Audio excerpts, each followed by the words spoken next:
আসসালামু আলাইকুম গাইস, কেমন আছেন আপনারা সবাই?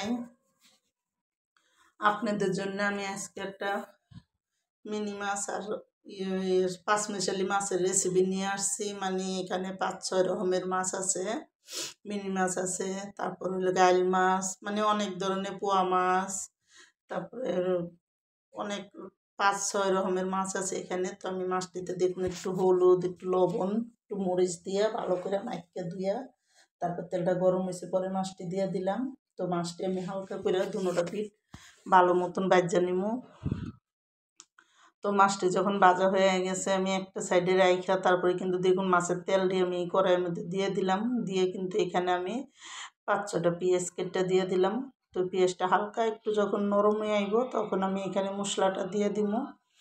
তো দেখুন এখানে আমি পেঁয়াজটা যখন হালকা করে লাল একটু ভালো করে ভাজা ভাজা হইতেছে, তো আমি বারবার লাইরা উল্টায় উল্টাইয়া তারপরে কিন্তু আমি এখানে এখন মশলাটা দিয়ে দিব। তো আমি প্রথম 2 চামচ আদা রসুন বাটা দিলাম, আর হলো 1 চামচ হলুদের গুঁড়া দিলাম, 1 চামচ মরিচের গুঁড়া দিলাম। এখানে আমি মরিচের গুঁড়াটা 1 চামচের একটু বেশি, আর হলো 1 চামচ ধনিয়ার গুঁড়া, স্বাদ মতো লবণ দিয়ে কিন্তু একটু পানি দিয়ে দিলাম যাতে মশলাটা পুড়ে না যায়, আর ভালো মতন মশলাটা কষামো।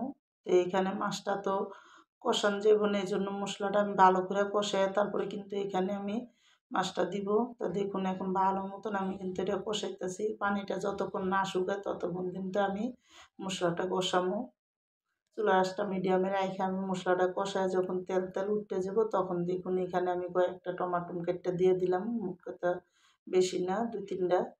তো দিয়ে এখন ভালো করে টমাটো দইয়ের সাথে একটু ভালো করে মজামো, হালকা একটু মজামো, বেশি না। তো দেখুন এখন টমাটো লাইরে লাইরে ভালো করে মজাইয়া তারপরে কিন্তু আমি এখানে ঝোলের জন্য পানিটা দিয়ে দিব।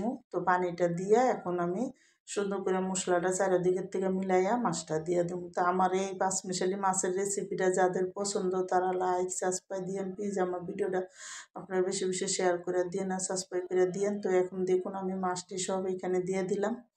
তো মাছটি এখানে সব কিছু দিয়ে তারপরে কিন্তু মশলার সাথে ভালো করে আমি মিলাইয়া এখন আমি মাছটা ডাইক্কা রান্না করবো।